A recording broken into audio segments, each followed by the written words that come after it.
They say the best way to catch a wolf is to let it believe the sheep is already dead. Most men, when they discover their life is a lie, they burn the house down. They scream.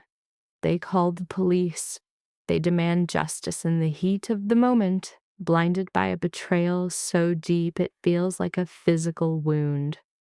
But those men, they lack patience. They lack the cold, analytical distance required to not just stop a predator, but to erase them. My name is Arthur Sterling. I spent 20 years as a forensic accountant for the people the IRS is afraid to audit. I've spent my life looking at the world through the cold clarity of a balance sheet. I know where the bodies are buried because in my world, I'm the one who tallied the cost of the shovels, the lime, and the transportation. I don't deal in emotions. I deal in assets, liabilities, and the inevitable paper trail that greed always leaves behind. For the last 2 years, I've been a ghost, a living, breathing phantom in my own home, sitting across the dinner table from a woman I once loved, watching her and the man she called her estranged brother plan my demise. They thought they were playing a masterclass game of chess. They thought they were the smartest people in the room because they were willing to be the most ruthless. What they didn't realize was that I was the one who built the board, set the stakes, and chose the clock we were playing by. Elena was a masterpiece of deception. We met in Zurich during a late winter conference. She was elegant, seemingly wounded by a tragic past, and claimed to be the last of a vanishing European line of minor nobility. She had a way of looking at you that made you feel like you were the only solid thing in an uncertain world.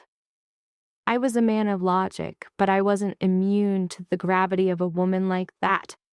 We married within a year, and she moved into Blackwood Manor, my family's generational estate, a place built on 3 generations of sterling sweat and calculated risks. Marcus appeared 6 months later. Elena's long-lost brother, back from a decade of self-imposed exile in South America. He was charismatic, rough around the edges, but possessed the same predatory grace as Elena. I welcomed him. I gave him a job managing the estate's logistical contracts. I treated him like family because that's what a sterling does.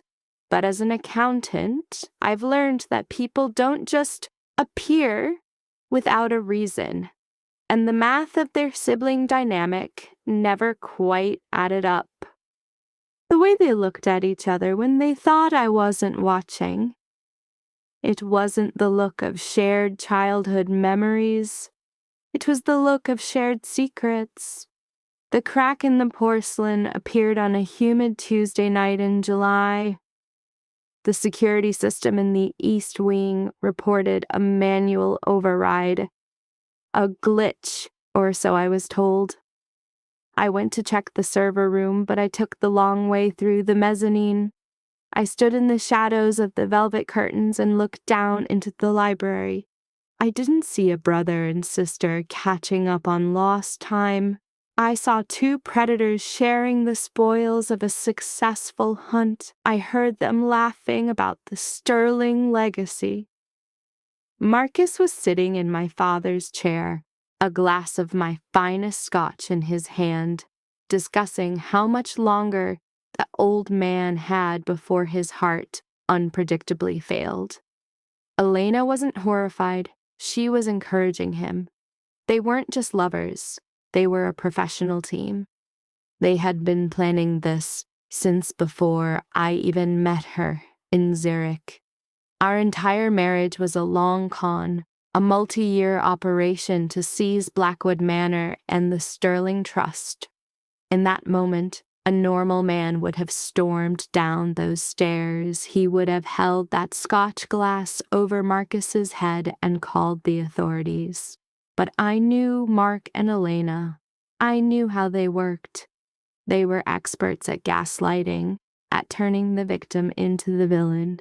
If I confronted them then, they'd have a dozen contingencies. Marcus would disappear, Elena would play the victimized wife, and I'd spend the next 5 years in a divorce court, losing half of everything I owned.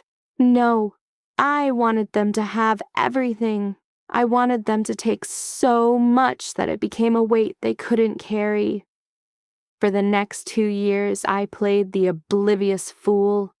I was the aging husband, slightly dotty, so blinded by Elena's fake affection that I didn't notice Marcus managing more and more of the estate's liquid assets. I watched them through the very security upgrades I'd installed. Cameras they didn't know existed, microphones hidden in the molding of the library. I watched them celebrate every time they successfully skimmed $100,000 from the sterling accounts. Marcus was clever, but he had the fatal flaw of all criminals. He believed his own hype. He thought his offshore accounts in the Caymans were untraceable.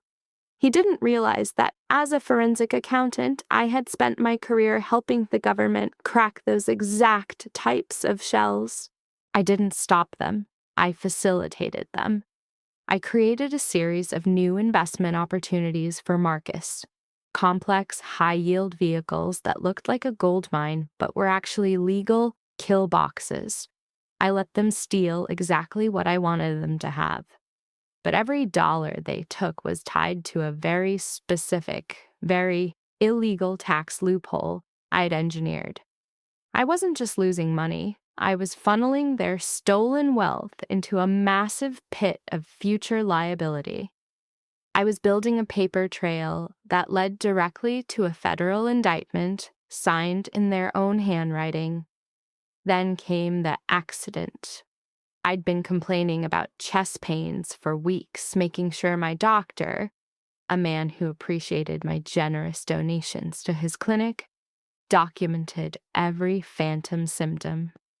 I took the yacht out off the coast of Maine on a day when forecasts promised a sudden, violent squall. I made sure the neighbors saw me leave. I made sure the GPS on the boat was active. When the storm hit, I triggered the distress beacon and slipped overboard into a pre-positioned life raft. I watched from 2 miles away as the yacht, rigged with a slow-leak incendiary, blossomed into a fireball against the black sky. To the world, Arthur Sterling was a casualty of the sea. To Elena and Marcus, I was finally a payout. I spent the next 6 months in a modest safe house in the mountains of Vermont, watching the aftermath through the eyes of a ghost. I watched Elena's grieving widow performance at the memorial. It was an Oscar-worthy turn. The black veil, the trembling hands, the way she leaned on Marcus for support.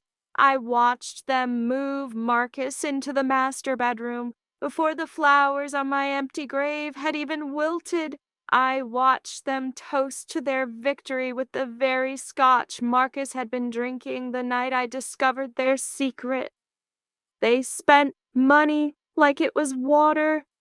They thought the Sterling Trust was a bottomless well. They didn't read the fine print of the new estate documents I'd had them sign under the guise of tax protection months before my disappearance. The day of the will reading was a masterpiece of atmosphere, a high-end law office in the city, all dark mahogany and the smell of expensive leather. Elena and Marcus were there, holding hands under the table, barely containing their smirks. They expected the keys to the kingdom. The senior partner of the firm, a man who had been my friend for 30 years, didn't start by reading a paper document. He turned on a screen. My face appeared. Not the dotty, aging husband they remembered, but the man I actually was. The forensic accountant who had seen every cent they'd ever moved. I watched their faces on the hidden camera in the office as the video will began to play. I explained calmly and ruthlessly that Blackwood Manor hadn't belonged to the Sterling Trust for over a year. I'd sold it to a private holding company they didn't control. The millions they had stolen? That wasn't my money. It was high-interest debt tied to a defunct sovereign fund in South America that I'd purchased specifically for this purpose. By inheriting my estate, they weren't getting a fortune.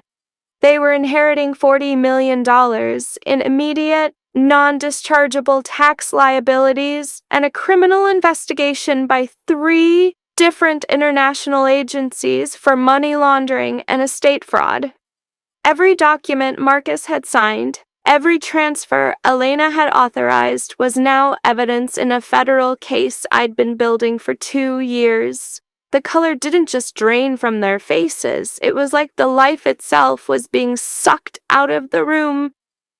Marcus tried to stand, to shout, to claim it was all a fake, but the senior partner just smiled and looked at the door. I walked in, perfectly alive, perfectly calm. I adjusted my tie and looked at my wife. "The math always balances, Elena," I said.